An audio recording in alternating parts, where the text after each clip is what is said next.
¿no? Bueno, muy bien, me parece adecuada su estrategia. Entonces, pues déjame, me toca ahora, vamos a preguntar, ya ven que cuando tenemos clase teórica nos toca preguntar, ¿verdad? Vamos a ver.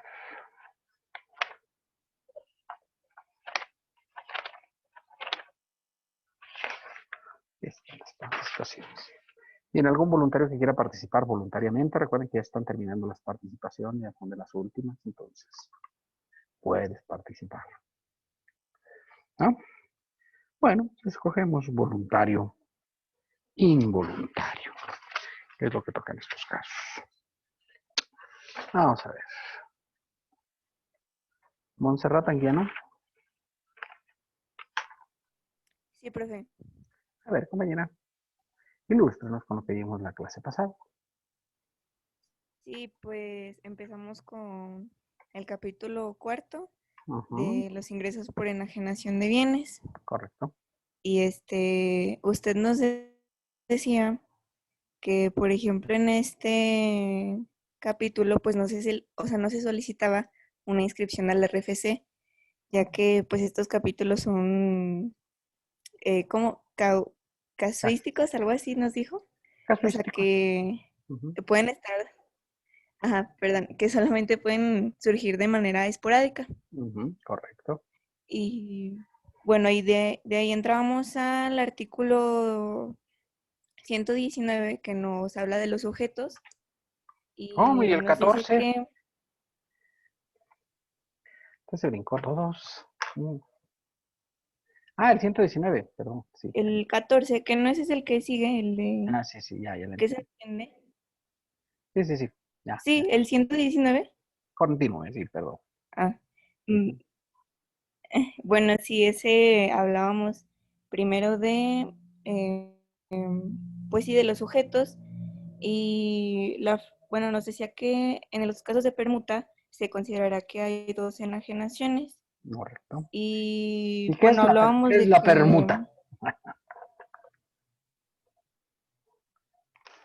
mm, Términos comunes, la ¿no? permuta no era de que, por ejemplo, mm,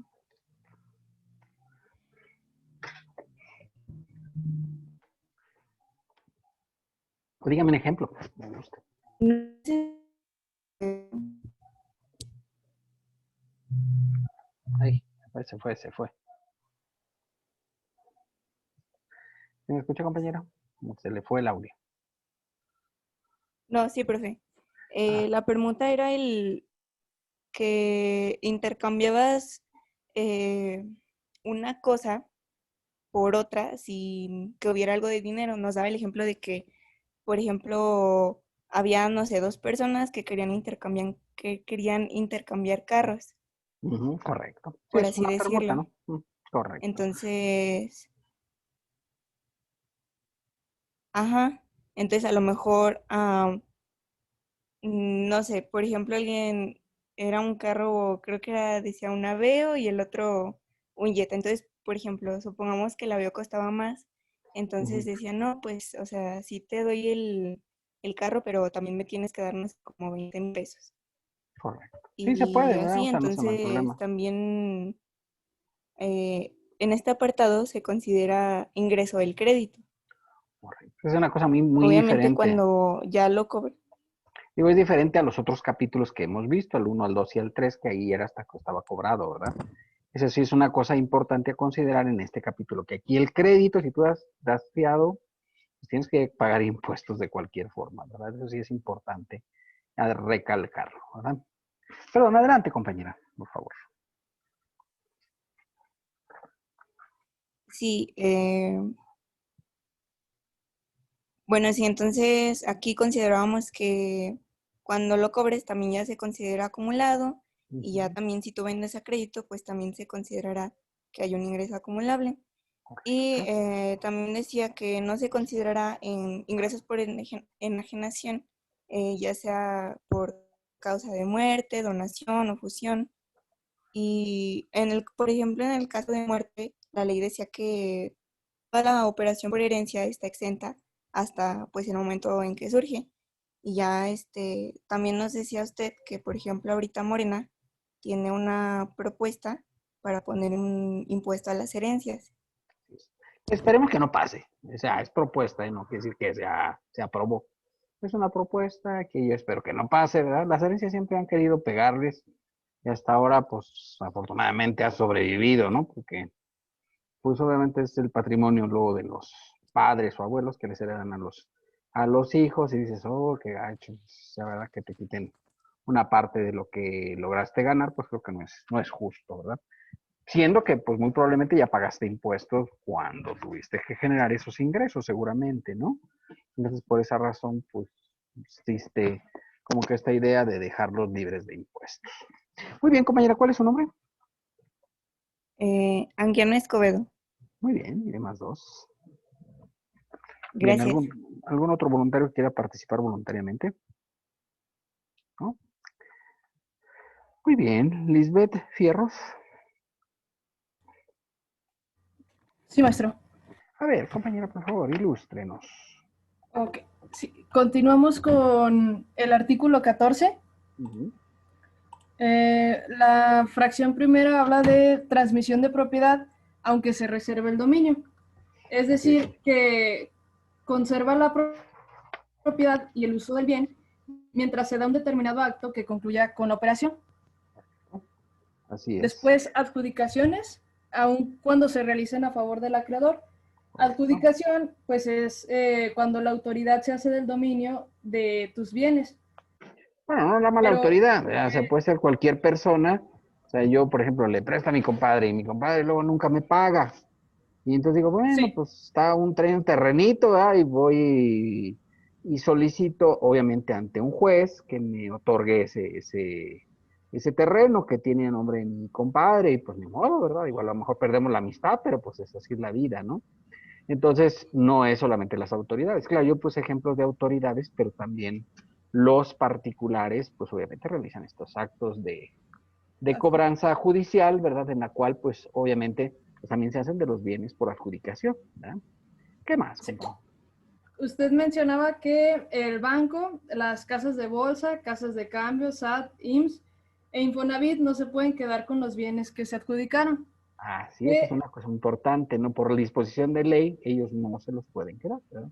sí, Tienen que venderlos. deben rematarlas en subasta en 2/3 partes del valor de avalúo. Perfecto. En primera moneda, Mm, primera venta. sí. Y ya en la segunda es al 50% del valor. Correcto, ¿verdad? Es muy importante. O sea, si no se vendió en la primera almoneda, pues quise que no hubo interesados, ¿verdad? Se hace una segunda almoneda, una segunda venta. Y si tampoco hay interesados, ¿qué pasa? Se le adjudica directamente al acreedor, ¿sale? Pero si es uno de estos acreedores que ya señaló la compañera, tienen que venderlo a fuerzas, ¿verdad? Y no sé si han visto ahí una lista de remate bancario, ¿verdad? Que tienen una lista que tienen todos los bancos, donde dice, pues estamos rematando esta casa, este coche, estas cosas, porque pues ya no las adjudicaron, porque nadie las fue a comprar en remate, y ahora queremos venderlas por ley, o sea, porque no la podemos quedar. No puedo decir, oye, ese coche está re bueno, me lo voy a dejar para el gerente de aquí de la sucursal. No, no se puede, ¿verdad? O sea, se tiene que vender forzosamente. Ahora, el gerente de la sucursal podría decir, pues yo lo compro. Pues es otra cosa, ¿verdad? Porque obviamente se remata al que pone más lana, ¿no? Y obviamente, pues él sí se lo podría quedar, pero ya en un aspecto particular, no en un aspecto del banco, o sea, como tal. No puede decir, este pertenece a BBVA Bancomer. No, porque si es que BBVA Bancomer se lo quitó a uno de sus cuentavientes que no lo pudo pagar, que luego ocurre, ¿no? O sea, voy y compro un coche, lo compro a crédito con el crédito bancario y no lo puedo pagar. Pues el banco se lo queda, ¿verdad? Y obviamente, pues ellos lo tienen que rematar. ¿Qué más, compañera? También hablamos del arrendamiento financiero, Uh-huh. que te haces dueño de lo que compras. Correcto. Y hay 3 puntos que debes considerar, que es, uno, al final del periodo de arrendamiento puedes adquirir el bien a un valor menor al del mercado. Correcto. 2, puedes prorrogar el contrato por un valor menor. Y 3, que se le puede otorgar a un tercero que tenga interés. O al que tú designes, ¿no? O sea, en muchos casos ocurre que los coches, no sé, Herdes, por ejemplo, una compañía muy grande o Anderson Clayton, ¿no? Todas estas compañías, pues traen coches para los vendedores, ¿verdad?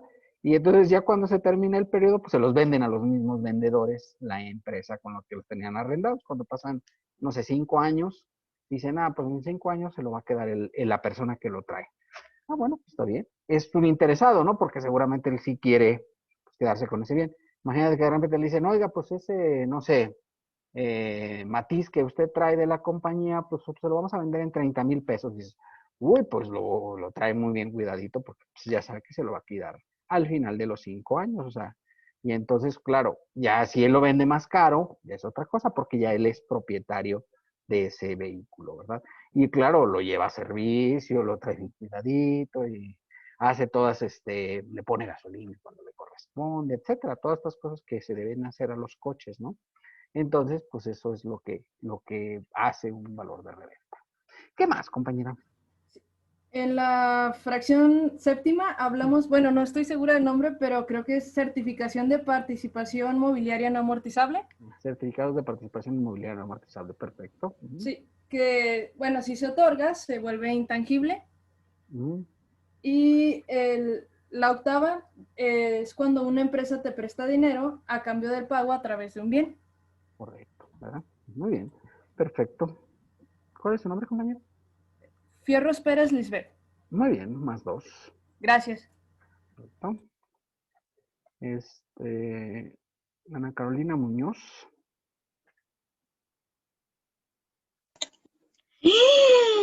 Se crea, profe. Ay, pues me asusta, compañera, no se bárbara. Nada, sí. Bueno, ¿le continúo donde le dejó la compañera o le paso al siguiente artículo? No, pues continúe, donde usted guste, vea conveniente. Bueno, era la fracción 8, que era la de transmisión de los derechos relacionado con proveeduría de bienes. Correcto. Y este era lo que decía que era el factoraje financiero. Correcto. Era prácticamente que tú les dabas la factura donde ibas a cobrar y ellos te daban el dinero, pero en menor cantidad. Así es, pues te cobran un interés, obviamente, porque pues es lo que corresponde, ¿verdad? ¿Qué más, compañero? Y en la 9 era la de fusión o escisión de sociedades. Que obviamente, pues, y luego era el artículo... no se consideran las fusiones o escisiones que cumplan con los requisitos de ley, que es el 14b. Si tú cumples con todos los requisitos del 14b, no hay problema, ¿verdad? Ya no se considera. Sí. Y luego es el artículo 120, que es la forma en la que se saca el impuesto anual. Correcto, dígame. ¿Cómo se saca el impuesto anual? En ese, usted nos mencionaba que hay 2 tipos de ganancia. Correcto. Una que es la ganancia acumulable y la otra la no acumulable. Correctísimo, ¿verdad? Correctísimo. ¿Y cómo se saca eso? La primera es donde se sacaba la acumulable, que es la que se dividía el número de años entre la fecha de adquisición, pero no deberá de ser de 20 años. Correcto, ¿verdad? Divide pues la ganancia entre el número de años transcurridos entre fecha de adquisición y fecha de enajenación. Correcto. Esta es en la 2, bueno, se menciona que es la acumulable y usted ya no lo había dicho en la fracción, bueno, en la fracción 1. Correcto. Y en la parte 3 es lo de la ganancia no acumulable, que correcto, se multiplica por la tasa del impuesto. Por la tasa especial, ¿verdad? Sí. Correcto. Muy bien. Dígame más o menos cómo se saca la tasa especial, compañera. ¿O por qué es especial?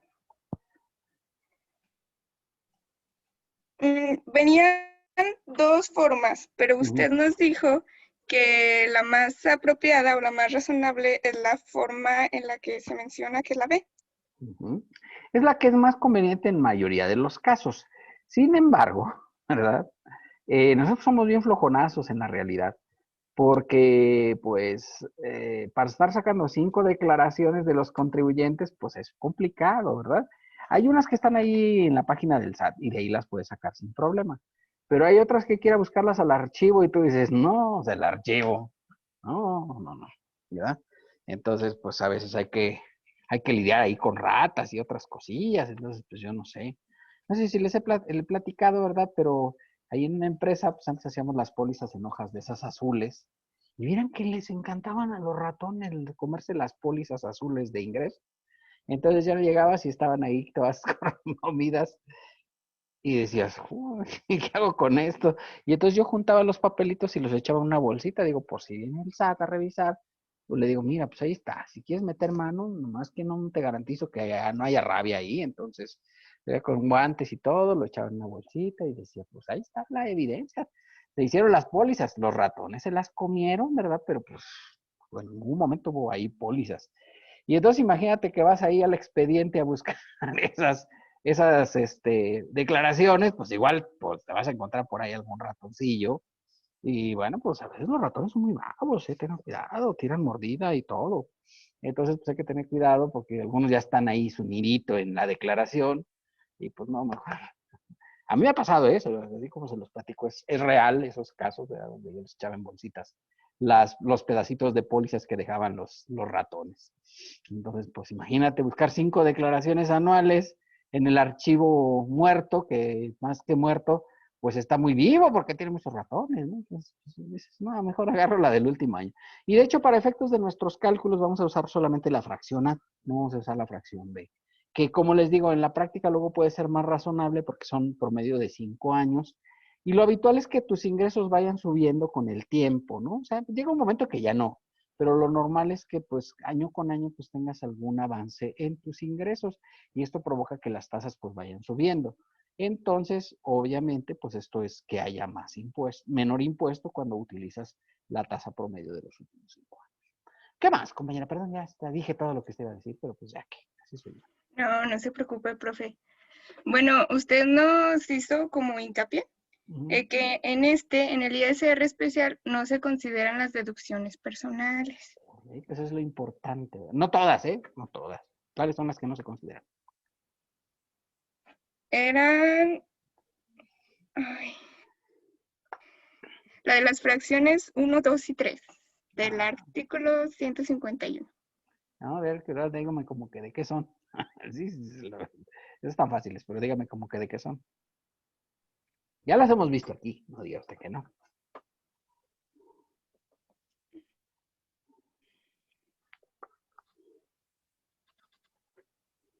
La 1 pues es la más común, ¿no? Una pista, profe, una pista. La 1 es la de las más comunes, es la que a todos nos pasa. ¿Eran lo de gastos médicos? Eso, ¿verdad? Gastos médicos, gastos, ¿qué más? Gastos, los que habíamos agregado, los de gastos dentales, psicológicos, Ecológicos. También el otro de la gordura, ¿cuál era? las de nutrición. La nutrición, correcto. Y obviamente los gastos hospitalarios, ¿verdad? Porque pues también uno de repente cae en el hospital, ¿no? No nada más va al médico, sino a veces también cae en el hospital.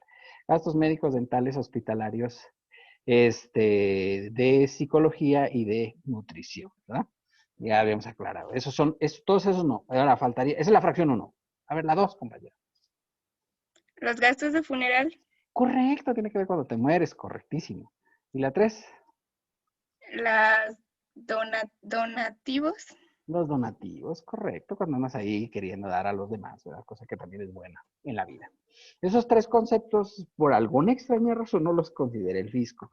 O sea, que si todos los demás sí, o sea, oiga, seguro de gastos médicos, sí, eso sí es deducible y lo metes para ambas cosas, o sea, no hay ningún problema, ¿verdad?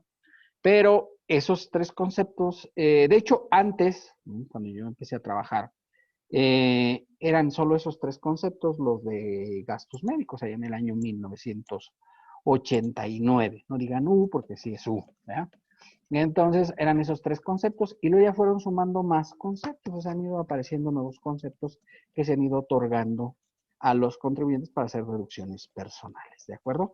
Entonces todos los demás sí son deducibles para el cálculo normal y para la TEA especial, ¿de acuerdo? Pero esos primeros 3 para la TEA especial no se consideran. Muy bien, compañera, ¿cuál es su nombre? Muñoz Cuellar. Muy bien, muy bien. Muñoz Cuellar, más 2. Gracias, profe. Ujú. Sí, porque recuerden que ya están acabando las participaciones, entonces hay que ir ganando unas porque luego quedan ustedes en desventaja en relación al resto de los contribuyentes, ¿verdad? Derek Barba.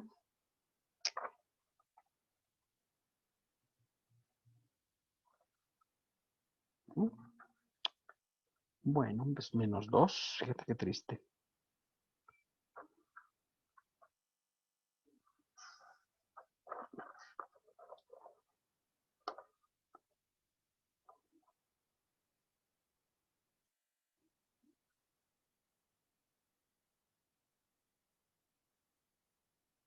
Carla Guadalupe Sandoval.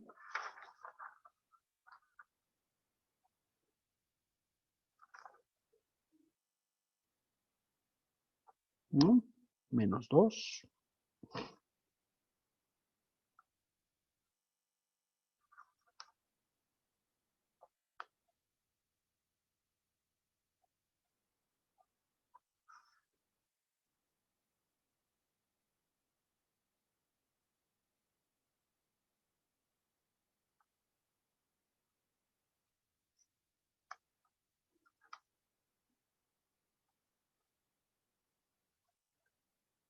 Flor Ortega.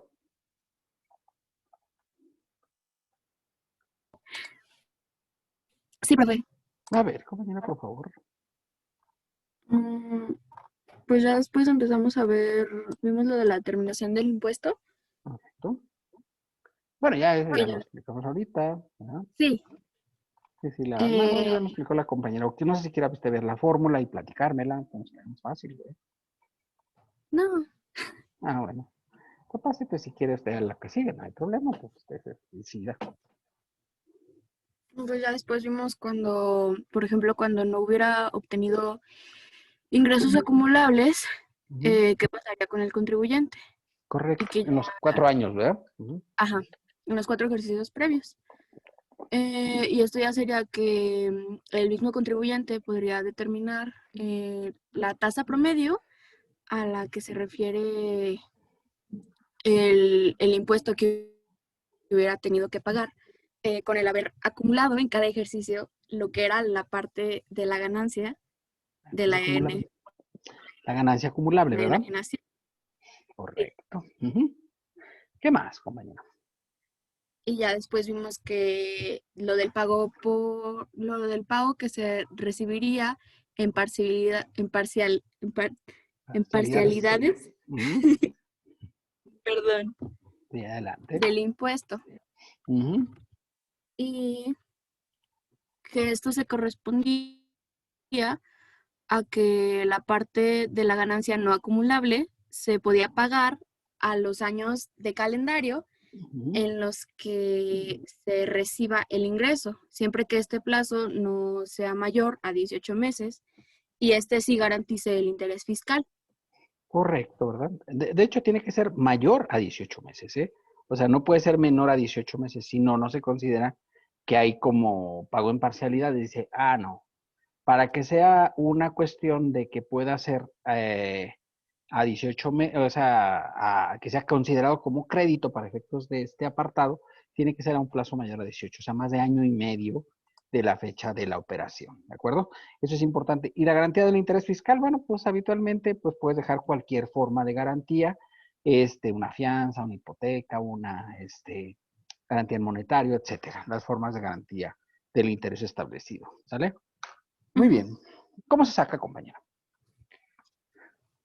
El monto del impuesto se dividirá el impuesto calculado conforme a la fracción 3, Ujú. que es No de la acumulable. ganancia no acumulable. Es que la acumulable la tiene que pagar, ¿eh? O sea, sí, ahí no hay diferimiento.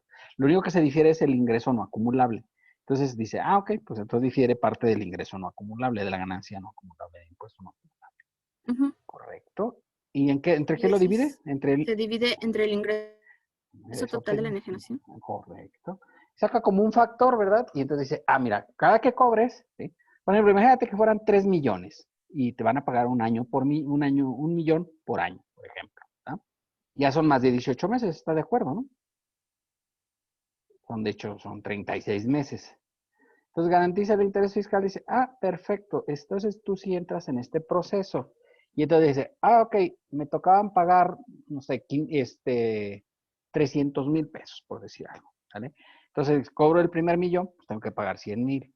Cobro el segundo millón, tengo que pagar 100,000. Cobro el tercer millón y tengo que pagar 100,000. Así es el proceso de diferimiento. O sea, tomas el valor conforme vayas cobrando el ingreso, pues vas haciendo el pago correspondiente a la parte proporcional. ¿De acuerdo? Por ejercicios fiscales. ¿Cuál es su nombre, compañero? Ortega González Flor. ¿Cómo? Ortega González Flor. Ortega González. Ya lo dijo así con voz muy bajita. Flor del Carmen, ¿verdad? Sí, ¿Sí? gracias. Ya más uno, compañera. Ah, ya suma una. ¿Tiene algún otro voluntario que quiera participar voluntariamente? ¿No? Bueno, pues si les parece, entonces vamos a continuar con la presentación de este tema. Bueno, este tema está un poquito así como raro, un poco extraño, pero pues así es la cuestión de la enajenación de bienes. La verdad es que teóricamente está un poquito como curioso, pero en la realidad está bastante fácil, ¿de acuerdo? O sea, cuando lo ves así en teoría parece que es como muy complicado, pero ya cuando lo empiezas a ver y dices, uy, pues no está tan complicado ya cuando lo ves, digamos, en números, ¿verdad? Entonces, pues, ¿en cuál nos habíamos quedado ayer? En el 120, en el 125.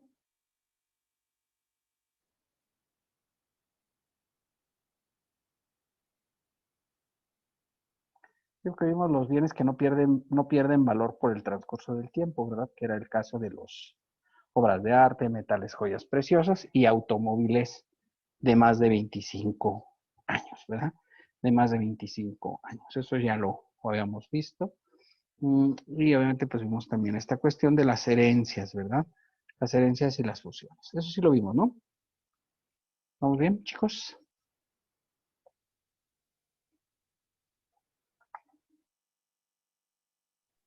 Sí, profe, todo bien. Correcto. Muy bien, entonces si les parece, pues continuamos con este que es el siguiente apartado, que son las diferencia por avalúo, ¿sí? Diferencia por avalúo. Esto es un caso un poco raro, ¿sí? Dice, oiga, ¿cómo voy a obtener un ingreso, verdad, por haber comprado un bien? Dice el fisco, si tú compras un bien muy barato, tienes que ser castigado, porque ¿por qué andas comprando tan barato? Eso no se ve bien, ¿verdad? Quiere decir que tú eres medio bárbaro. Entonces, es a lo que se refiere este artículo 125, cuando hay una diferencia en el avalúo, y dice lo siguiente. Los contribuyentes podrán solicitar la práctica de avalúo por corredor público titulado o por institución de crédito, ¿sí? Las autoridades estarán facultadas para practicar y ordenar o tomar en cuenta el avalúo, y cuando el valor de avalúo exceda el 10% de la contraprestación pactada por la enajenación, el total de la diferencia se considera ingreso para el adquirente. Esto es un caso raro, o sea, quiere decir, oye, yo compro un bien inmueble en 1,000,000 de pesos, ¿verdad? Voy a comprar una bodega que vale 1,000,000 de pesos. Se practica un avalúo, ¿sí? Se practica un avalúo. Y el avalúo dice que esa bodega vale 1,500,000. ¿Es más del 10%, sí o no?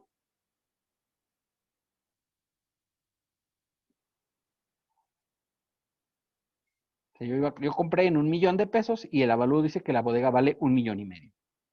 Pues de hecho es el 50% más, ¿no? Pero bueno, pues de repente pasa eso, ¿no? O sea, tú es una persona que está muy desesperada ya por vender y dices, bueno, pues ok. Pues dices, pues ok, si tú quieres te lo compro, pero te lo compro en 1,000,000 de pesos, ¿sí? Y entonces el fisco, como la diferencia en este caso es de 500,000 pesos, que es más del 10%, ¿sí? Porque de hecho el 10% serían 100,000 pesos, ¿no? Porque yo lo voy a comprar en 1,000,000 de pesos. Y entonces dice el fisco, ah, muy bien, entonces tienes que considerar los 500,000 pesos como ingreso por adquisición de bienes. ¿Qué quiere decir? Que por comprar barato me lo hacen un ingreso acumulable del capítulo quinto, perdón, que es el siguiente que vamos a ver, ¿verdad?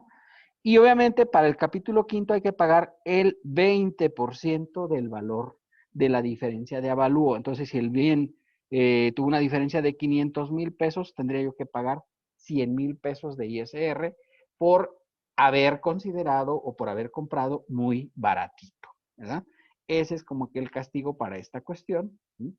Y dice que en todo caso se incrementará el costo total de la diferencia citada. Entonces dice el fisco, está bien, mira, pero ya cuando tú vendas ese bien, vas a poder considerar como costo comprobado de adquisición no 1,000,000 que fue lo que tú pagaste, sino vas a poder considerar 1,500,000 pesos, que es lo que se consideró, incluido el adicional por el avalúo correspondiente, ¿verdad? Entonces, esa es la cuestión a considerar en esta operación o en esta circunstancia, ¿verdad?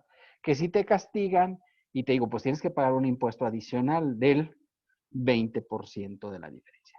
Dicho sea de paso, aquí en Aguascalientes, de acuerdo con las obligaciones del impuesto sobre adquisición de bienes inmuebles, y me refiero a todo el estado de Aguascalientes, en todos los casos tienes que practicar un avalúo. Esto es nada más aquí en Aguascalientes, ¿eh? No sé, en Zacatecas, no sé, en Jalisco o en Guanajuato. La verdad es que desconozco la ley del impuesto sobre adquisición de bienes inmuebles. Pero aquí en Aguascalientes la ley te obliga a que se practique un avalúo. ¿Por qué? Porque el impuesto sobre adquisición de bienes inmuebles se paga sobre el valor de avalúo, no sobre el valor comercial que se está haciendo en la operación, ¿verdad? O se paga sobre el valor comercial o el valor de avalúo, el que resulte más mayor para efectos del cálculo. Entonces, obviamente, pues ahí hay que tener en cuenta esta situación para cuando vas a realizar una operación de compra-venta en nuestro estado, ¿verdad? Que lo primero que llegas y te dice el notario, sí, pero sabe que tiene que pagar 3,500 pesos para el avalúo, que es lo más o menos lo normal que cobran los peritos evaluadores para hacer. Y los notarios ya tienen ahí su grupo de evaluadores, porque como todas las operaciones que van a notario tienen que ser pasadas por un perito evaluador, pues ellos ya tienen como que un club de evaluadores que normalmente pues le dan como su comisión por mandarle clientela a estos peritos evaluadores. Y entonces pues cuidan mucho esta cuestión aquí en Aguascalientes por la cuestión de los avalúos que se practican en todo caso, ¿verdad? Dice que en el caso de valores que sean del gran público inversionista, dígase acciones en la bolsa de valores, ¿verdad? Se considerará, y la enajenación se realiza fuera de la bolsa, se considerará la cotización bursátil del último hecho del día de la enajenación en vez del valor de avalúo. Imagínate que yo voy a vender 1,000,000 de acciones de Televisa, ¿sí? Bueno, pues Televisa es una empresa que está cotizada en la bolsa, ¿vale? Y entonces yo las vendo a 1 peso, ¿sí? Entonces me dan 1,000,000 de pesos. Y resulta, ¿verdad? Que esa acción, obviamente como una operación, subió ese día. Y en lugar de 1,000,000 de 1 peso, cerró a 1.20. Entonces dice el fisco, mira, aunque tú las hayas vendido esas a 1,000,000 de pesos, tienes que considerar el valor correspondiente. Entonces yo vendí 1,000,000 de acciones a 1.20, pues me da igual a 1,200,000 pesos, ¿de acuerdo? 1,200,000 pesos. Y entonces, en lugar de considerar lo que a mí me pagaron, que fue en realidad 1,000,000 de pesos, yo tengo que considerar el valor de enajenación de 1,200,000. Porque estas acciones, al ser públicas, pues todos los días tienen un valor de referencia, ¿de acuerdo? Valor de referencia, y obviamente se debe de considerar en lugar del de operación. Si la operación se hace en la bolsa, pues la bolsa hace todo el proceso y entonces ya no hay necesidad de que haya algún cambio en el valor. Pero si se hace fuera de bolsa, que luego ocurre en algunos casos, ¿verdad? Pues hay que tener cuidado con esta situación de que se debe de considerar el hecho de la última operación, ¿de acuerdo? Entonces, ahí es importante la consideración. Entonces, dos aspectos importantes en la cuestión del avalúo, ¿verdad? Primero, pues si tú compras muy baratito, ya sabes que tendrás que pagar un 20% adicional por la diferencia de avalúo. Y de hecho, eso pasa habitualmente cuando compras estas casas de remate bancario, porque ya habíamos dicho, y de hecho hace rato la compañera que le tocó participar, pues decía que se venden a 2/3 partes del valor de avalúo. Y cuando de hecho, cuando no se presenta nadie, o sea, solamente hay un postor, se la adjudican automáticamente a ese postor. Y entonces le dicen, mire, esta casa que vale 1,000,000, ¿verdad? Usted va a pagar solamente 666,666, que son 2/3 partes del valor de avalúo. Y como usted presentó postura, pues entiende que se le adjudica de manera automática. Y obviamente como excede el 10%, porque de hecho tiene un 30% menos al valor del avalúo, pues obviamente que tiene que pagar el 20% por lo correspondiente al valor de los 333,333 que se está ahorrando por haber comprado por debajo del valor de avalúo, ¿verdad? Entonces, pues un caso un poco extraño, pero es así. Pagos provisionales en materia de inmuebles, ¿verdad? Comenzamos con el apartado de inmuebles en el artículo 126 de la ley. ¿Sí? Los contribuyentes que obtengan ingresos por enajenación de bienes. Recuerden que en este supuesto hay 3 tipos de bienes, ¿verdad? No sé si los había aclarado, pero hay inmuebles, hay muebles en lo general y hay acciones, ¿sí? Obviamente la enajenación de acciones, ustedes ya la vieron porque se regula en los artículos 24, 23 y 24 de la ley del impuesto sobre la renta, que son de personas morales. Y entonces, como yo entiendo que ya lo vieron en personas morales, pues ya no lo vemos otra vez aquí. Nosotros no vemos cosas que ya vieron en personas morales. Y entonces vamos a ver aquí enajenación de inmuebles y vamos a ver enajenación de muebles. La enajenación de acciones es el mismo tratamiento que les enseñaron cuando vieron personas morales, ¿verdad? Entonces, pues no repetimos esa información. En enajenación de bienes inmuebles y en enajenación de bienes muebles, sí hay algunas diferencias en relación a lo que vieron en el apartado de personas morales y por eso sí lo vemos. Entonces vamos a comenzar con este primer apartado de este artículo que son la enajenación de bienes inmuebles, ¿verdad?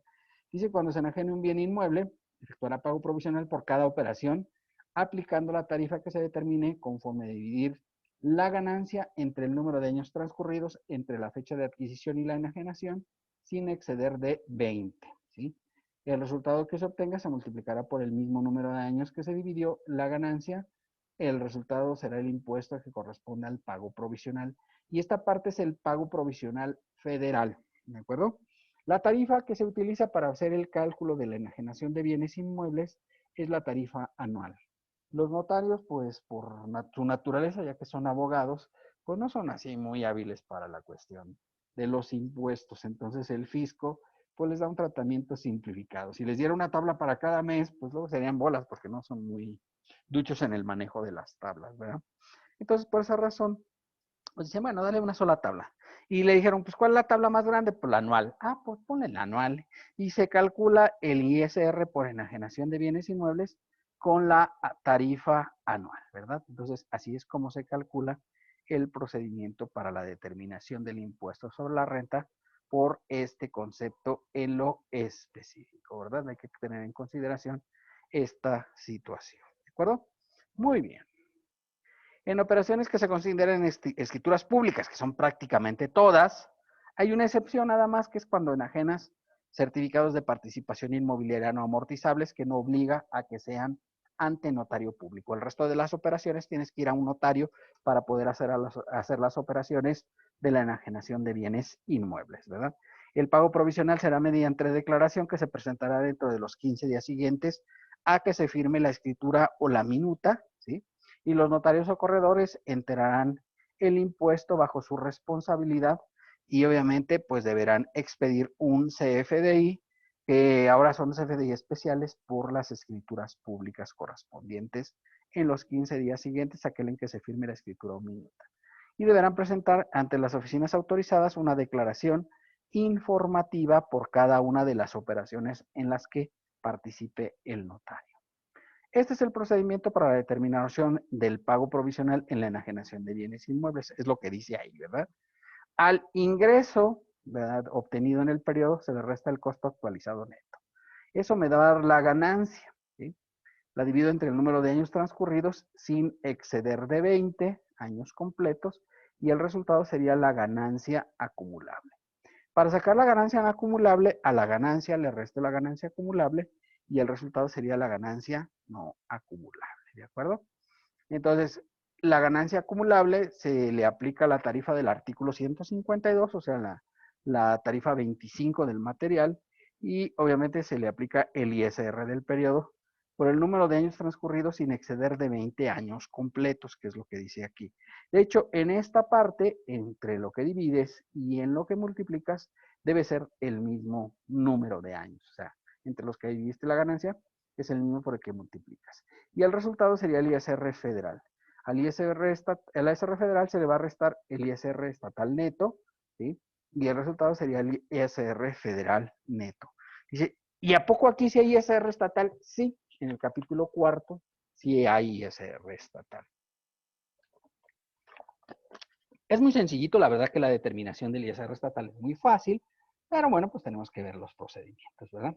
Y vamos a ver de una vez el artículo 127. Todavía no termina el 126, pero como esta parte tiene que ver con el pago del ISR estatal, pues lo tenemos que ver de una vez, ¿verdad?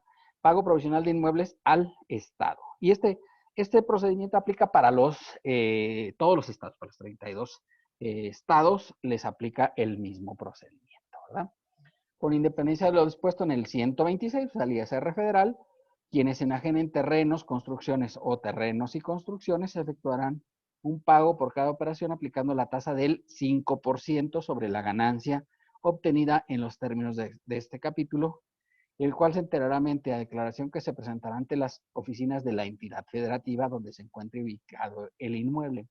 Tener cuidado, ¿verdad? Porque de repente, por ejemplo, aquí pasa mucho, ¿sí?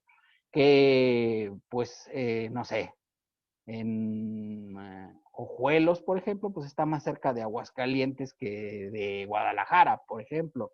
Y entonces mucha gente que hace enajenaciones en Ojuelos, pues viene aquí a Aguascalientes a hacer las escrituras públicas. ¿Se puede hacer eso? Sí, sí se puede, ¿verdad? Porque obviamente los notarios tienen fe pública en todo el país. Y entonces, obviamente, viene la persona de Ojuelos, por citar un caso, ¿no? Como digo Ojuelos, digo Loreto, digo,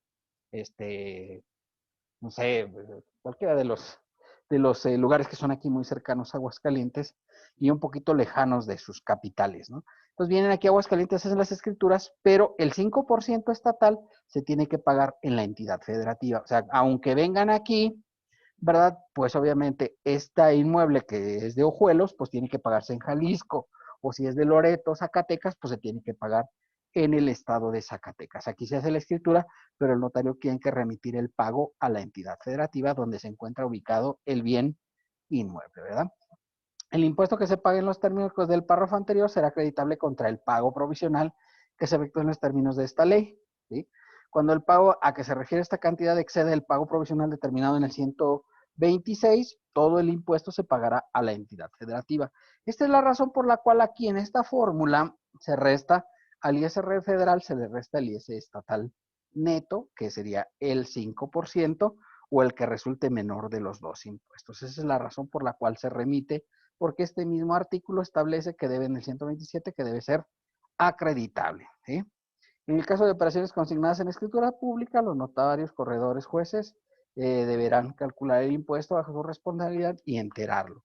Y deberán expedirse FDI del impuesto retenido que fue enterado.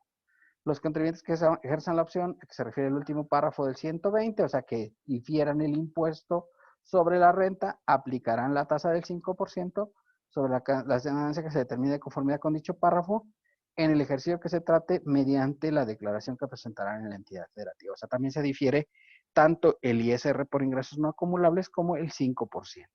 El pago efectuado conforme a este artículo será acreditable contra el impuesto del ejercicio. Y esta es la forma en la cual se determina el ISR para el pago a las entidades federativas. La ganancia, ¿verdad? ¿Sí? Se multiplicará por la tasa del ISR estatal, que es el 5%. Ese ISR estatal se compara con el ISR federal y obviamente, pues, el menor de los dos sería el ISR estatal neto. Este ISR estatal neto es el que se resta, obviamente, del que corresponda al impuesto federal del artículo 126 de la ley. ¿De acuerdo? Bueno, continuando con el 126, vamos a ver el pago provisional por la enajenación de bienes muebles, ¿verdad? Sí. En el caso de la enajenación de otros bienes, el pago provisional, o sea, dígase que no sean inmuebles, se entiende que la aplicará la tasa del 20% sobre el monto total de la operación y será retenido por el adquirente, ¿verdad? Por el adquirente. O sea, por ejemplo, haz de cuenta, dices, oiga, voy a comprar este Mercedes que vale 800,000 pesos. Ah, correcto. Soy una persona moral, ¿verdad? Que va a comprar este bien. Y entonces digo, mira, aquí están tus, 80,000, te van tus 720,000 y aquí está tu constancia de retención por el 20% que corresponda. Yo creo que la persona que vende no se va a poner feliz, pero técnicamente ese es el procedimiento para efectos de este apartado. Entonces, el adquirente debe retener el 20% del valor de la enajenación y hacer el pago provisional, ¿de acuerdo? ¿Sí? Salvo en el caso de que el enajenante manifieste por escrito al adquirente que efectuará un pago provisional menor y siempre que cumpla con los requisitos que señala el reglamento de esta ley. El requisito indispensable para poder aplicar esta regla es que en todo caso se haga un dictamen especial por enajenación de acciones. Solamente es aplicable esta cuestión de pagar menos del 20% cuando se hace la operación es dictaminada por un contador público autorizado por el Servicio de Administración Tributaria, ¿verdad? En el caso de que no sea residente en el país o no tenga un establecimiento permanente en México, la declaración la presentará ante oficinas autorizadas el enajenante en los 15 días siguientes a la obtención del ingreso. Tratándose de acciones de fondos de inversión, a que se refiere 87 y 88 de esta ley, se estará lo dispuesto en dicho precepto, o sea, porque estas acciones de inversión realmente lo que obtienen son intereses, no es una enajenación, y por esa razón no se considera enajenación de bienes. En el caso de bienes, enajenaciones a través de la Bolsa Mexicana de Valores, concesionada en los términos de la Ley de Mercado de Valores, estará lo dispuesto al 56 de la ley, y en todo caso deberá expedirse el CFDI por el monto total de la operación. Recordar, aquí en México ya hay dos bolsas de valores. Esta nada más dice de la Bolsa Mexicana de Valores, pero ya tenemos también la Bolsa Mexicana Viva, ¿verdad? Y entonces, pues si ya se hace en cualquiera de las dos bolsas de valores, pues tendría que hacerse la operación en los términos del artículo 156. Cuando el adquirente efectúe la retención a que se refiere este párrafo anterior, expedirá CFDI al enajenante y constancia de la misma. Y este acompañará la copia de los documentos en la declaración anual. No habrá retención ni el pago provisional a que se refiere el párrafo anterior cuando se trate de bienes muebles diversos de títulos o partes sociales y la operación sea menor a 227,400. Entonces hay que tener cuidado. Este es un valor de referencia, ¿verdad? Que se tiene que considerar. O sea, si tú tienes una operación que no excede 227,400, no hay pago. Oiga, voy a vender mi Centra. ¿Sí? ¿Y en cuánto? No, pues vale 200,000 pesos. Ah, dice, no se preocupe, no hay ningún problema, no hay retención. ¿Por qué no hay retención? Pues porque no excede el monto de la operación de 227,400, ¿de acuerdo? Entonces esa es la situación por la cual no hay operaciones. Luego muchas de las operaciones que se hacen, ¿verdad? Son de pequeños enajenantes y evidentemente no exceden de 227,400. Por esa razón, pues casi ninguno lleva retención, ¿de acuerdo? Entonces la retención por la enajenación de bienes muebles es el monto de la enajenación, ¿sí? Se multiplica por la tasa del 20% y aquí aclara, ¿verdad? Solo aplica cuando el monto de la enajenación de bienes inmuebles exceda de 227,400. Recuerden, este solo aplica en el caso de que no sean acciones o partes sociales, en cuyo caso, aunque fueran 200,000, tiene que aplicarse la retención del 20%. Es retenido por el adquirente de los bienes muebles, ¿de acuerdo? Esa es la situación para este apartado. Los que enajenen certificados de participación inmobiliaria no amortizables o los cedan, ¿verdad? Y estos recaigan sobre bienes inmuebles, deberán calcular y integrar el pago provisional en los términos de los dos primeros párrafos del 126. Las personas morales del título tercero, o sea, las personas morales con fines no lucrativos de la ley, a excepción de las mencionadas en el artículo 86 de la misma, y aquellas autorizadas para recibir donativos deducibles en los términos de los artículos 27.1 y 151.3 de la presente ley, que enajenen bienes inmuebles, efectuarán pagos provisionales en los términos de este artículo y tendrán el carácter de pago definitivo. Esto solo es para los del título 3. O sea, por ejemplo, imagínate, la Cruz Roja, ¿sí? Es una persona moral con fines no lucrativos. ¿Estamos de acuerdo? Y entonces dice, oye, voy a vender pues aquí donde están las ambulancias, aquí en que están al ladito ahí de la glorieta del Papa. Dice, porque ahora salir de aquí de la glorieta del Papa es muy difícil, entonces nos vamos a poner allá por Tercer Anillo, que es más rápido para poder salir. Y entonces, pues, vende el terreno que tiene ahí, que obviamente es un terreno grandecito, ¿verdad? Y con todas las instalaciones, y obtiene un ingreso. Dice el fisco, tú pagas como si fueras persona física. Dice, oiga, pero es una persona moral. Sí, pero como es una persona moral con fines no lucrativos, paga como si fuera persona física, y lo que haya pagado se considera pago definitivo. O sea, lo que le retenga el notario se considerará pago definitivo para estos efectos. ¿De acuerdo? Bien. ¿Hasta aquí alguna duda, chicos?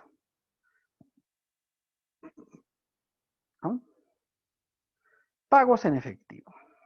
¿Qué pasa cuando recibo dinero en efectivo? ¿Sí? Artículo 128, recuerden que el 127 es el de los pagos a los estados.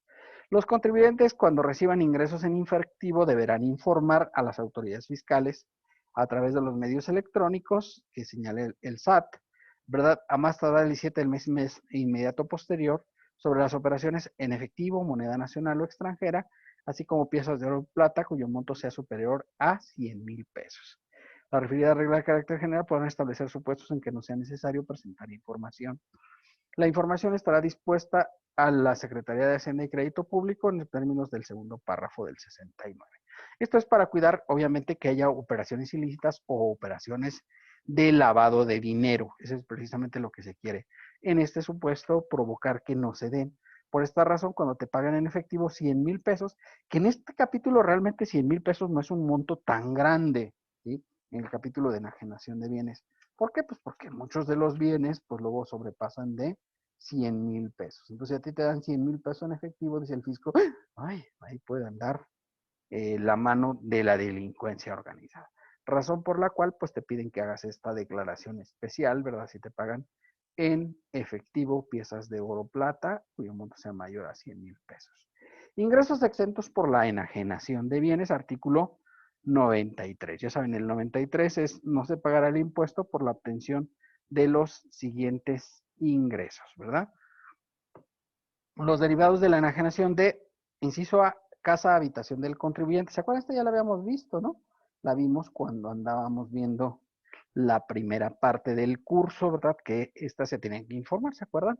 No se tiene que pagar, pero se tiene que informar. Si vende la casa habitación del contribuyente, siempre que la contraprestación no exceda de 700,000 unidades de inversión y la operación se transmita ante fedatario público. Por el excedente determinada ganancia y se calculará el impuesto anual en los términos del capítulo cuarto de este título, considerando las deducciones en la parte proporcional que sustituirá el excedente entre el monto de la contraprestación. El cálculo será en pago provisional que hará el fedatario público.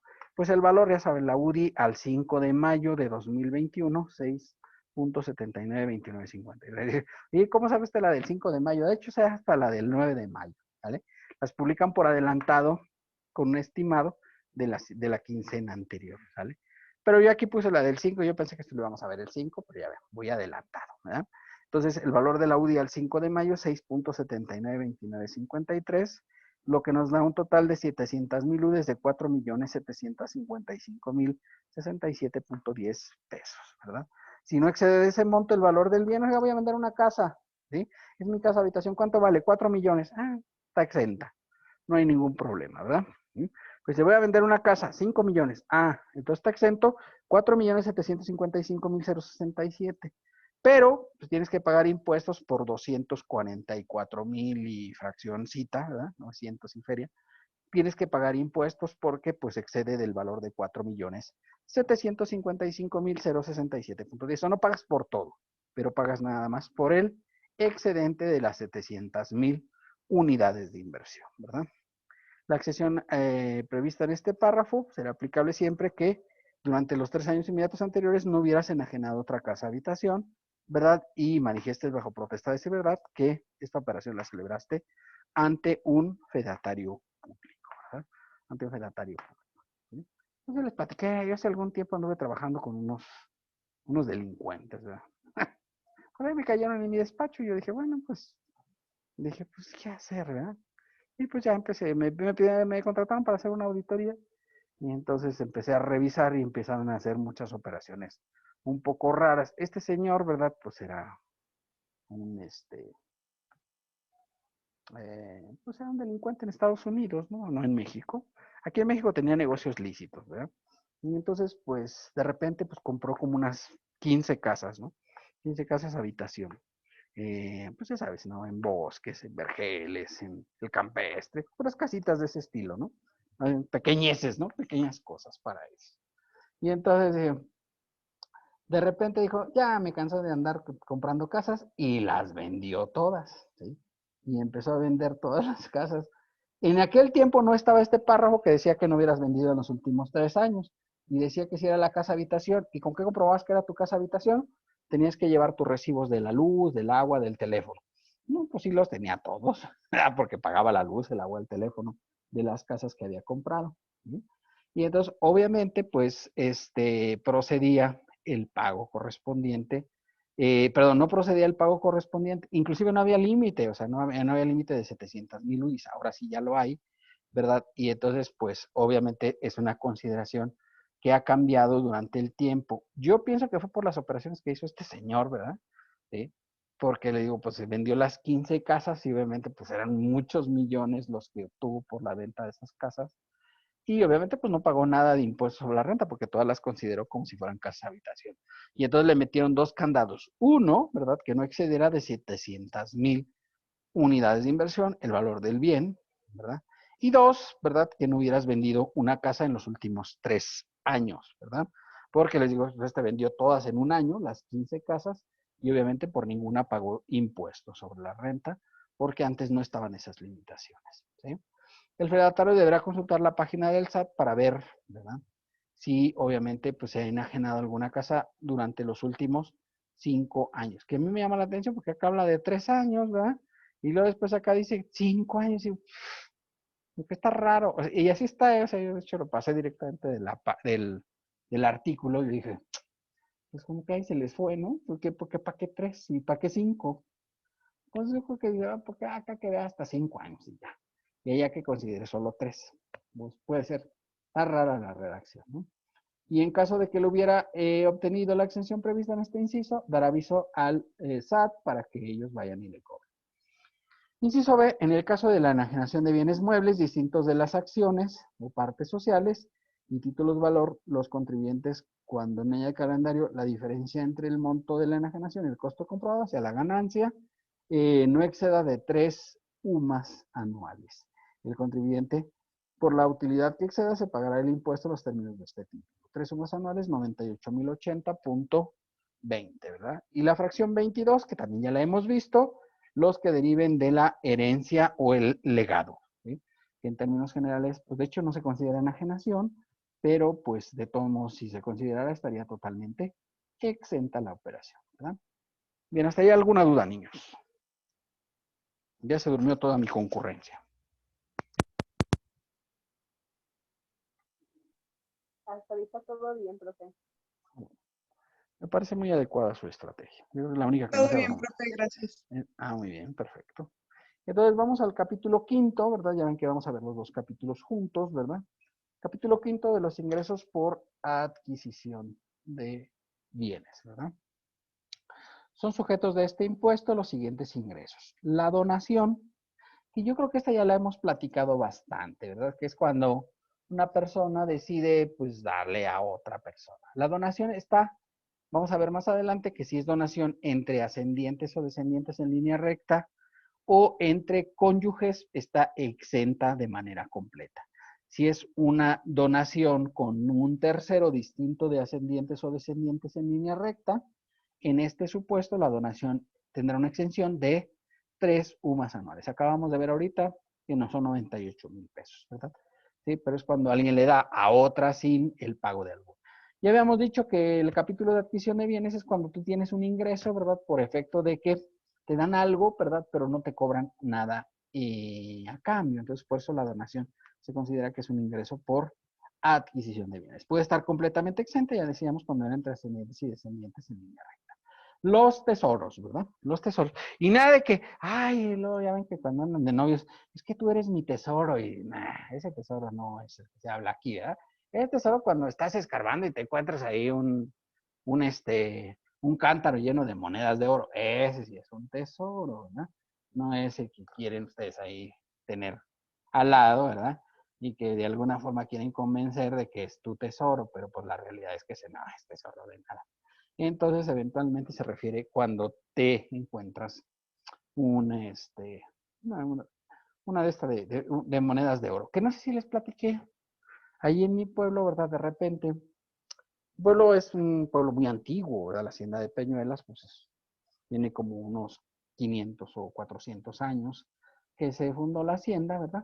Y entonces de repente un amigo ahí de la hacienda pues de repente dijo, voy a hacer una ventanita aquí, porque dijo, está muy oscuro. Y entonces se puso a escarbar ahí, y ya hizo todo y ¡pum! Que le sale una olla llena de monedas de oro. ¿Verdad? Y ya dijo, y no era muy listo, también hay que considerarlo, porque pues la verdad, la inteligencia no era lo suyo. Y entonces él muy listo, ¿verdad? Va con la dueña de la hacienda y le dice, oiga señora, fíjese que me encontré estas moneditas de oro aquí en la de esta y le dice la señora, preste para acá esas monedas, ahí las tenía yo guardadas, ¿usted para qué anda buscando ahí en las paredes? Y pues, le quitó las monedas de oro. Y dije, ay, te digo que para menso no se estudia, eso te sale natural, ¿no? ¿Qué debe haber hecho? A ver, jóvenes, ¿qué debe haber hecho este joven? Cuando ya las monedas de oro.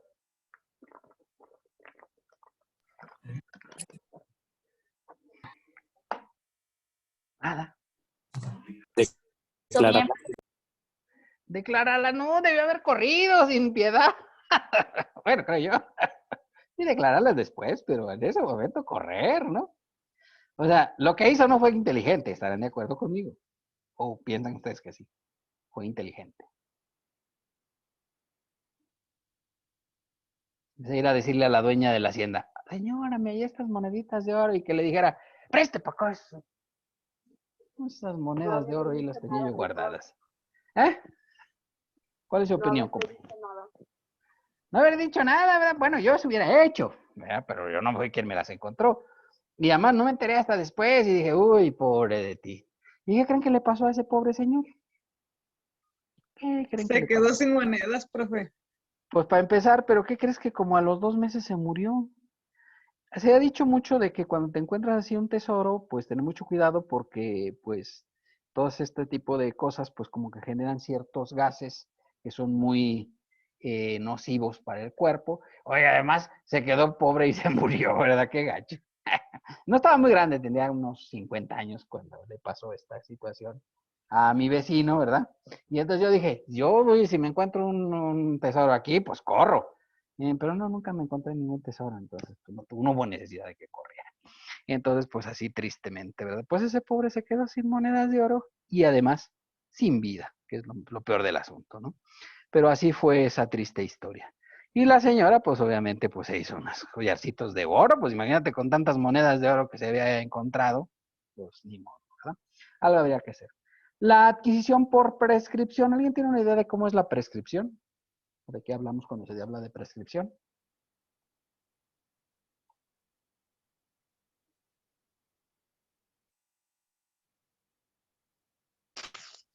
Como cuando vence algo, o sea, como después de un tiempo y ya es tuyo. Por ejemplo, como cuando te rentan una casa y de repente ya, no sé, como que pasa mucho tiempo. No, pero eso O la no, renta. La renta más bien siempre como renta. cuando los paracaidistas que llegan como a Eso. un lugar Ujú. y nadie les cobra ni dice nada y ya después de cierto tiempo sin reclamar a ellos ya pueden decir, ah, pues ya es mía. Correcto. Totalmente de acuerdo el asunto, ¿verdad? Así es la situación. Entonces, ahí es cuando se obtiene. Pues hay dos tipos de figuras de la prescripción positiva y la prescripción negativa. La prescripción positiva es cuando la prescripción es la toma de los bienes es pacífica y pública. ¿Qué quiere decir? Bueno, pues quiere decir que tú estás en un bien y nadie te dice nada, ¿no? Por ejemplo, aquí en mi casa, en Colinas, un señor de repente llegó y puso una mallita ahí en donde estaba la línea de fuego, nadie le dijo nada, ¿verdad? Y entonces ahora ya dijo, ah, sí, y ahora ya puso en otro pedazo grandote también otra mallita, nadie le ha dicho nada. Y entonces, pues si nadie le dice nada, después de un tiempo, ¿verdad? Pues ¿qué creen que va a pasar?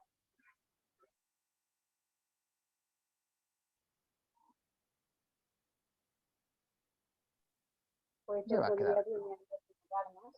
Se va a apropiar de ese bien, ¿verdad? Se va a apropiar de ese bien. Inclusive se apropió hasta de la banqueta, le valieron chetos. Técnicamente las banquetas no te las puedes apropiar. Pero él se dijo, ah, sí, pues aquí voy a cubrir todo y ya no hay forma de pasar porque tiene la banqueta tomada. Y bueno, sí puedes pasar, pero claro, pasas al ladito de los coches porque está peligroso, ¿no? Pues hasta la banqueta agarró este señor, le valió chetos todo. Dije, mira, pues cuando menos que agarre de ahí de la banqueta para allá, ¿no?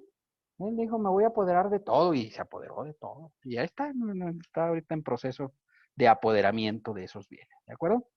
Entonces, pues, si la toma, como en este caso, ustedes están viendo, todo el mundo lo está viendo, y es pacífica y es pública, pues, dice el señor, nadie me dice nada, pues es mío. Y ahí se quedó con él. Bueno, por lo pronto ahí está. Y el otro día ya enmayó otro pedazo grande, donde ya nadie puede entrar, ¿vale? Ahí se ponía un tianguisito, y ya, pues ya los del tianguisito ya se tuvieron que hacer más para adentro, ¿no? Ya andan por allá cayéndose al vacío. Pues ni modo, así es, ¿verdad? Esa es la prescripción positiva. Para que sea positiva, pues tienen que pasar 5 años, ¿verdad? Y ser pacífica y pública. Si es negativa, son 10 años. Es negativa cuando hay algún proceso por el cual el dueño dice que pues no se apropien de esos bienes, ¿verdad? Pero pues no hace más, ¿verdad? O sea, no quiero que te apropies. Y ya, pero no promueve un juicio de desahucio ni nada. Entonces, pues sí se corre el plazo de la prescripción a 10 años, porque sí hizo un proceso para efectos de evitar que ese bien pasará a propiedad de alguien, pero pues como no hizo nada más, pues obviamente. En el caso de bienes muebles, el plazo es de 2 años para que se dé la prescripción cuando es pacífica y pública, y 3 cuando no es pacífica y pública. O sea, por ejemplo, si tu papá te presta el coche y te lo traes ahí todo el tiempo, ¿verdad? Pues dentro de 2 años tú puedes demandar que ya es tuyo, ¿verdad? ¿Por qué? Porque tú lo traes de manera pacífica y pública, ¿vale? Bueno, entonces son los casos que se pueden dar.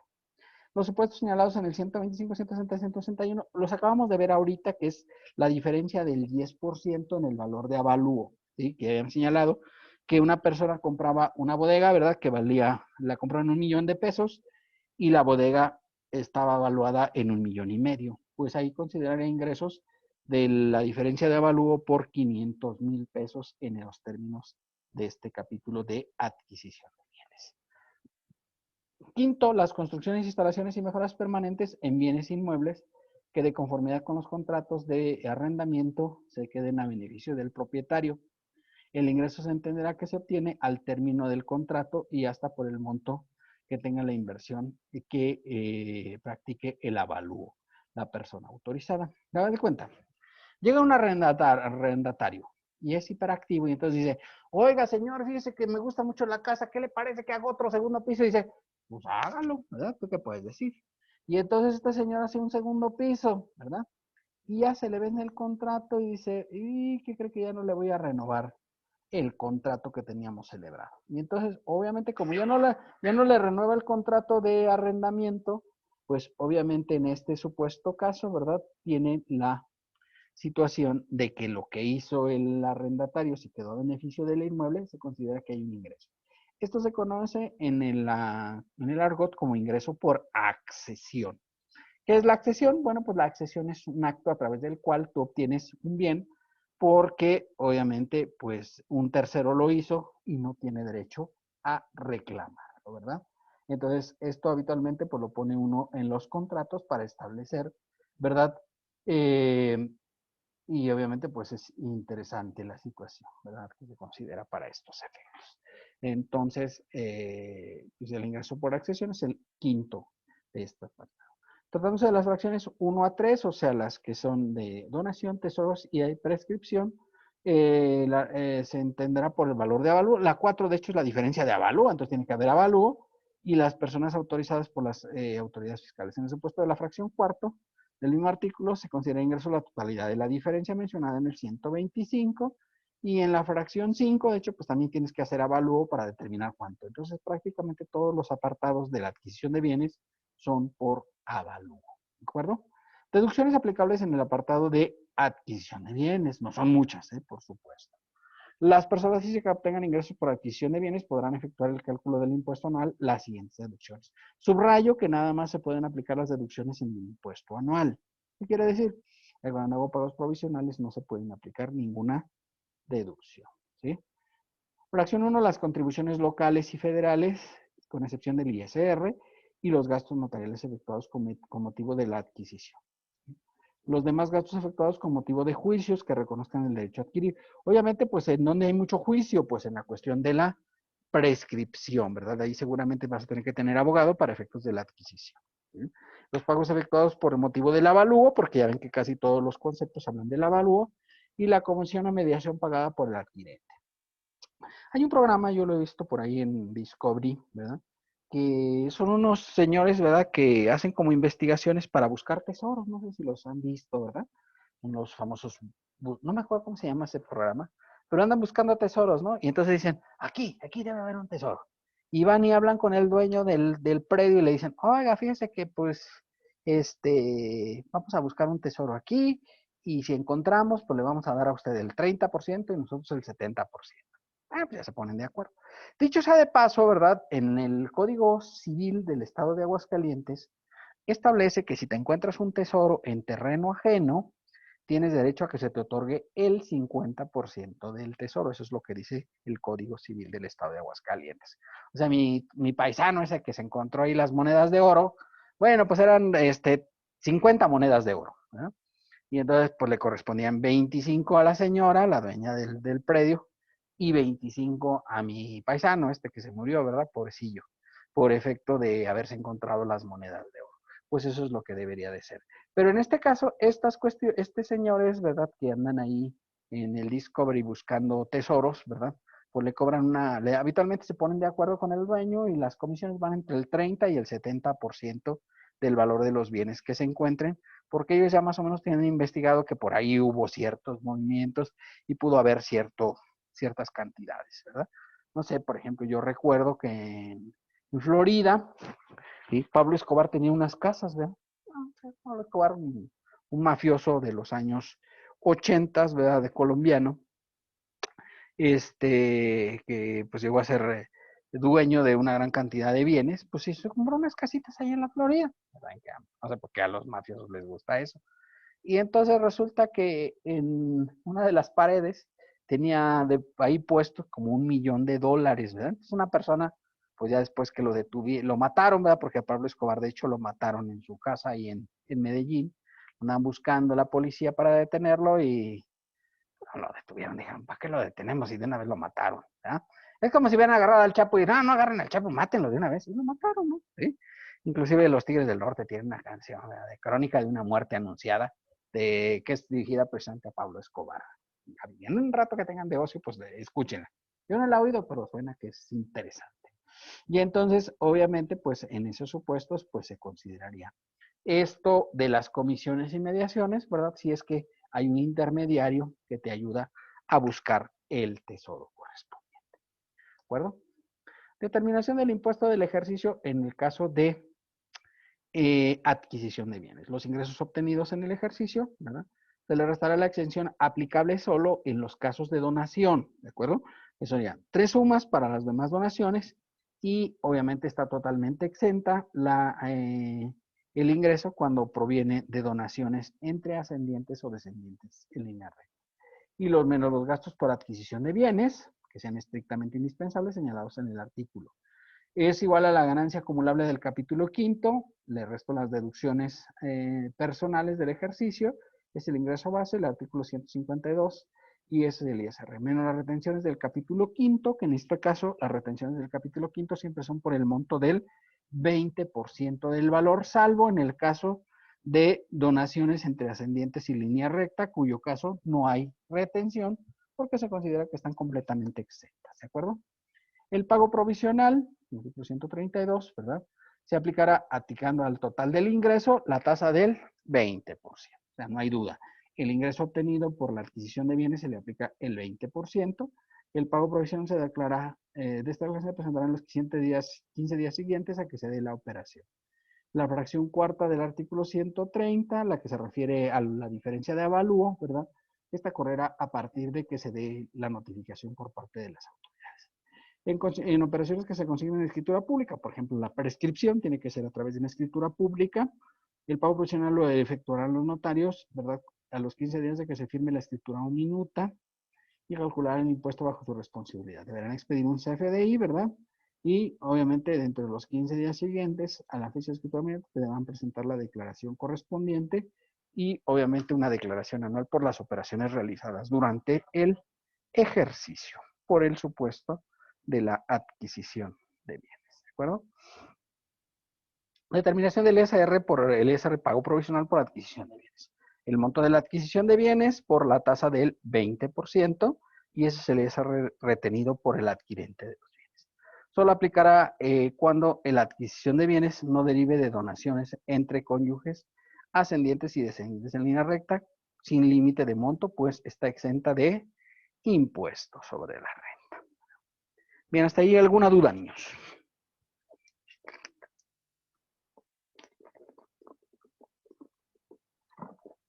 O ya está dormida toda mi concurrencia. No, perfecto, todo bien, gracias. Solo me dijo mi compañero Pablo Cortés que se tuvo que salir porque se fue el internet y se le acabaron sus datos para estar en su. Ah, qué barbaridad ese Pablo. Bueno, con hablar, ya que le podemos hacer ahí. Bueno, vamos pues a la última parte ya de este apartado, ¿verdad? Ya para empezar con la práctica, por supuesto, de los ingresos exentos por adquisición de bienes, ¿verdad? ¿Sí? Ya saben, el 93 no se pagará el impuesto por la obtención de los siguientes ingresos. En adquisición de bienes es el 23. Los donativos en los siguientes casos. Entre cónyuges o los que perciban por descendientes de sus ascendientes en línea recta, cualquiera que sea su monto. O sea, si es entre cónyuges, o sea, ay, te voy a regalar este automóvil, ¿verdad? Ya, pues, está bien, exento, ¿verdad? Porque es una donación entre cónyuges, ¿verdad? Sin importar su monto. Y luego la fracción B, los que perciban los ascendientes de sus descendientes en línea recta, siempre que no los bienes no se enajenen o se donen por ascendiente a otro descendiente en línea recta sin limitación de grado. Mira, esto era una cosa muy común. En México, ¿verdad? 90%, 95% de las empresas son familiares, ¿sí? ¿Qué quiere decir? Bueno, pues que eso ahí está metida toda la familia, ¿no? De las personas físicas, ¿de acuerdo? Y entonces, pues luego lo que ocurre, que el papá, como es bien trabajador, pues luego trabaja tanto que se muere, ¿verdad? Y la mamá pues sigue viviendo con sus hijos. Los hijos luego se encargan de la empresa. ¿Pasa eso en la vida real, sí o no? Papá trabaja toda la vida, hace una empresa, Sí, se le hereda a los hijos. sí pasa. ¿Sí, verdad? Sí es común que pase eso, ¿no? Bueno, pues pasa eso, ¿verdad? Y entonces, obviamente los hijos luego no son muy compartidos, no sé por qué, ¿sí? No sé por qué, ¿de acuerdo? Y entonces ocurre, ¿verdad? Que obviamente, pues los hijos tienen algo en común. ¿Qué tienen en común los hijos?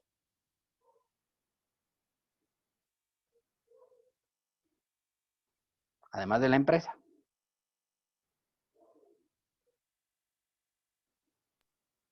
Lo acabo de decir. La quieren todo para uno, pero sí, pero ¿qué tienen en común? Ya vimos, el papá se murió, ¿no? Pero ¿quién sigue viviendo? Pues que son herederos. Sí, pero digo, ¿cuál sigue La viviendo? mamá. La mamá sigue viviendo, es común para los dos, ¿no? Bueno, 2 o 3 o 5, no sé cuántos sean, ¿no? Obviamente la mamá, pues es común de todos los hijos, ¿estarán de acuerdo?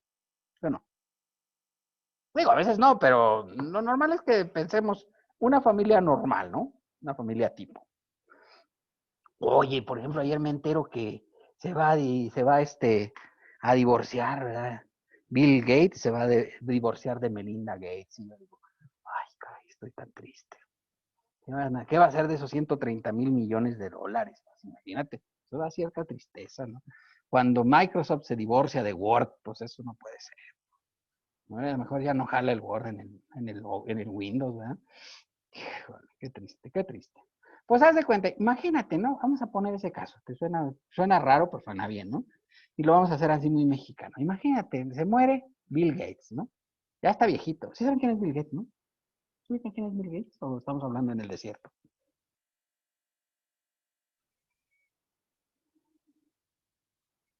¿No saben quién es Bill Gates?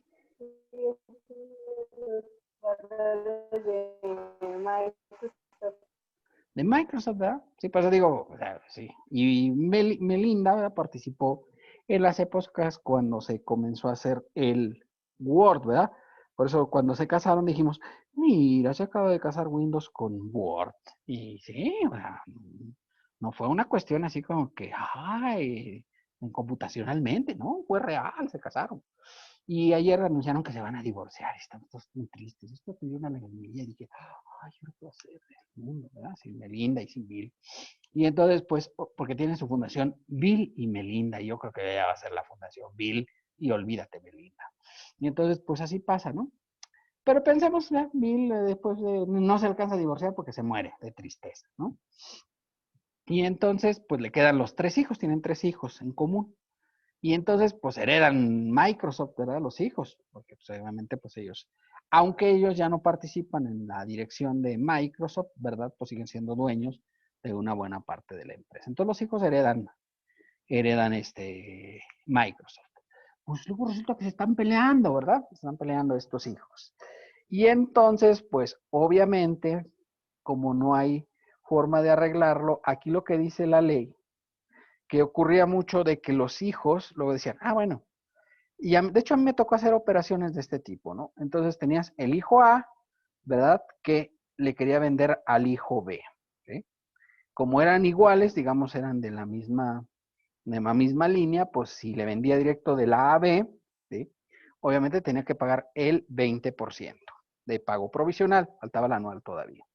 Tenía que pagar el 20%. Entonces imagínate, pues esta empresa Microsoft que vale 100 millones de dólares, por poner un número, ¿no? 100 millones de dólares. ¿De acuerdo? Entonces, el hijo A le quiere vender al B. Si le vende al B, no. Y entonces, pues dice, bueno, le voy a pasar a Melinda, que es la mamá de los dos, ¿verdad? La mitad, porque a uno le corresponden 50 millones de dólares, ¿verdad? Porque la empresa vale 100, y al otro le corresponden 50 millones de dólares, 50,000 millones de dólares. ¿Están de acuerdo? Y se ahorran, obviamente, en este caso, el 20%, serían 5 por 2, 10, ¿ya? Si son 50,000 millones de dólares, serían 10,000 millones de dólares lo que tendrían que pagar de impuestos sobre la renta. ¿Es algo de dinero, sí o no? ¿Qué opinan ustedes?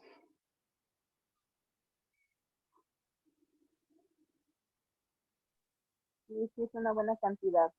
Se puede hacer algo con 10,000, con 10,000 millones de dólares, que sería lo que le correspondería de impuestos.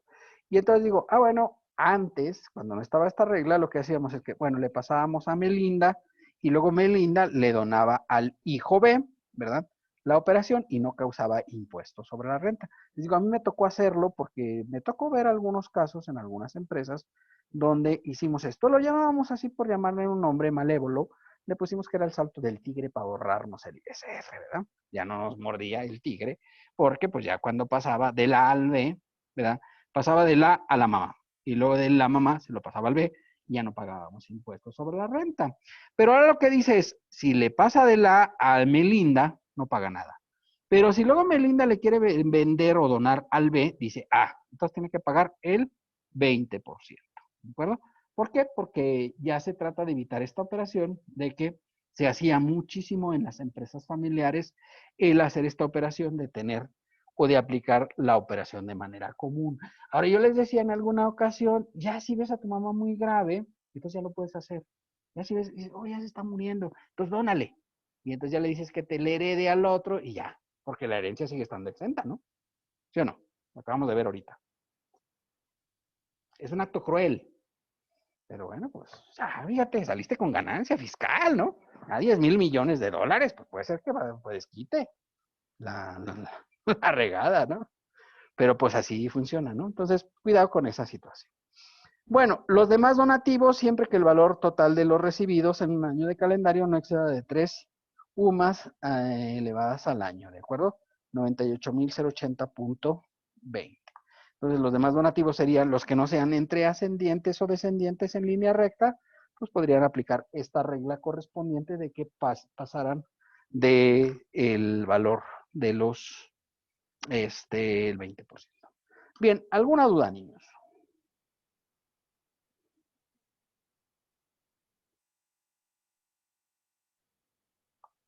Pues ya se durmió toda mi concurrencia. Ninguna duda, profe, todo claro. Bueno, fíjate, ya hasta metimos ahí a Melinda, oye, pobrecita. Ya hasta la quiero yo asesinar, no puede ser. Bueno, o sea, es una opción fiscal. A veces ya cuando ves las cosas así, pues es que quieres ahorrarte 10,000 millones de dólares, y pues, no puede valer la pena, ¿no? Si pues ya está por morirse, pues No, profe, no puede valer la pena. ¿Cómo pues dice ¿cómo no va a eso? valer la pena? Pues si de todos modos ya se va a morir, pues aprovecha, si te ahorras la lana. Oiga, 10,000 millones de dólares, ¿usted cree que no es poco dinero? ¿No valdrá la pena? Bueno, estoy pensando que ya está muy grave, no estoy diciendo que sea ahorita, ¿no?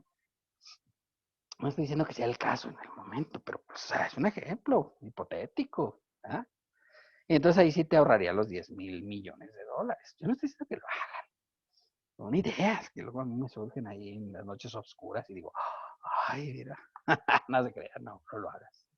No se crean, es una bromilla juvenil, pero pues fíjate, pues para que veas. Bien, entonces si no tienen dudas, preguntas o aclaraciones, si les parece, pues vamos a comenzar a ver la práctica correspondiente a este tema. Ya ven que tenemos 3 prácticas, ¿verdad? 3 prácticas para este tema. ¿Les parece correcto? Y luego nada les parece a ustedes. Yo que hasta les comparto mis estrategias fiscales y todo. Ah, no es cierto. Bueno, Sí, está bien, profe. bueno, está bien, me parece adecuada su estrategia. Bueno, aquí está, ¿verdad? Ya saben, como en los anteriores viene lo del capítulo primero, porque pues es como que el más combinable con el resto de los apartados, ¿no? Sueldos y salarios, que como en los anteriores lo dejamos para la declaración anual. Y luego viene los 2 apartados que vimos, ¿no? Ingresos por enajenación de bienes inmuebles, capítulo cuarto, vienen 2 inmuebles, ¿verdad? Aquí les pongo el monto de enajenación, la fecha de enajenación, costo de adquisición y la fecha de adquisición. Así como la proporción de lo que corresponde al terreno y lo que corresponde a la construcción, ¿de acuerdo? Entonces, esos son valores, recuerden, vamos a hacer primero el inmueble 1, luego haremos el inmueble 2, ¿verdad? Y obviamente, pues con eso terminaríamos la enajenación de bienes inmuebles. Recordar que la ley dice que se hace una operación por cada enajenación, ¿de acuerdo? En esta se tiene que calcular tanto el impuesto federal como el impuesto estatal, ¿de acuerdo? Eso es lo que vamos a ver. Luego, en el segundo apartado que tenemos aquí, viene la enajenación por bienes muebles, ¿sí? Estos son los 2, son del capítulo de enajenación de bienes. Y aquí viene, pues, se enajena un automóvil y se enajena un tractor, ¿verdad? Un tractor, ¿sí? ¿De acuerdo? Recuerden, solamente hay 3 tipos de bienes que reconoce el capítulo de enajenación de bienes, ¿no? Que es construcciones, bueno, o sea, para efectos de disminución, construcciones, vehículos y otro tipo de ingresos. ¿De acuerdo? Entonces aquí viene un ejemplo, pues obviamente aquí va a haber construcciones, porque aquí están las proporciones de construcción, y luego vienen los ejemplos de un automóvil y de un tractor, que es maquinaria agrícola, pero pues para efectos de la ley se considera la misma tasa de disminución que para el resto. Y luego viene por, el siguiente es la enajenación por los ingresos por adquisición de bienes. Y vienen 2 conceptos, tesoro y una donación de un primo. Cual ser una donación de un primo, pues no se considera que sea ascendiente o descendiente en línea recta. De hecho, ese es un familiar en segundo grado, ¿verdad? Entonces, obviamente, pues este sí tiene que pagar ISR, pero tiene una exención de 3 UMAS anuales, ¿de acuerdo? Se paga el ISR completo por esta parte y se paga en este caso, la exención de 3 UMAS anuales, ¿de acuerdo? Para la anual. Y aquí vienen los gastos notariales, gastos legales, impuestos y derechos. Y luego vienen las deducciones personales, ¿verdad? De cada uno de los apartados correspondientes, ¿de acuerdo? Bien, hasta ahí algunas dudas, niños.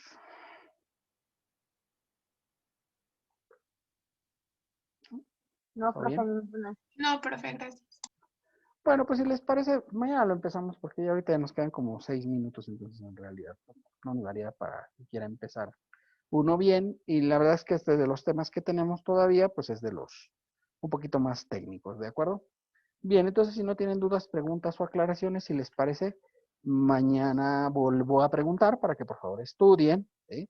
Y recuerden que ya son de las últimas participaciones, ya nada más nos queda este tema y el que sigue, y con eso ya terminamos la parte teórica. Nos faltarían los ejercicios integrales, que serían los últimos sobre los cuales procedería.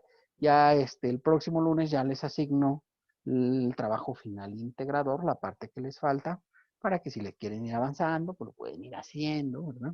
Que no lo dejen hasta el final. De todos modos, yo creo que vamos a acabar el temario a lo mejor una semana antes de la fecha, al menos una semana antes de la fecha que tenemos para el cierre de semestre. ¿Para qué? Pues para darles tiempo a que avancen en su trabajo. Si no quieren avanzar, pues no lo hagan, pero pues luego se les va a juntar. No hagan el examen ahí todos desvelados.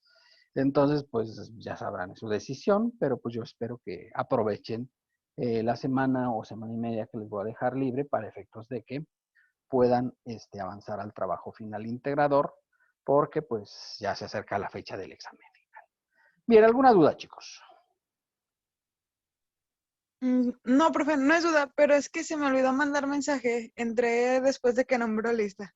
Ay, compañera, está muy rebelde, no sé, bárbara. Ah, pero sí estaba yo pasando lista cuando usted entró. Entonces sí le alcanza. Fernanda Sánchez, ¿verdad? Sí. Sí, ya le había puesto, fíjese, con la bondad. Ah, bueno. ¿Sale? Gracias. Bueno, entonces pues nos vemos el día de mañana, chicos. Bien, muchas gracias. Gracias, Adiós, profe. profe. Gracias, profe. Nos vemos.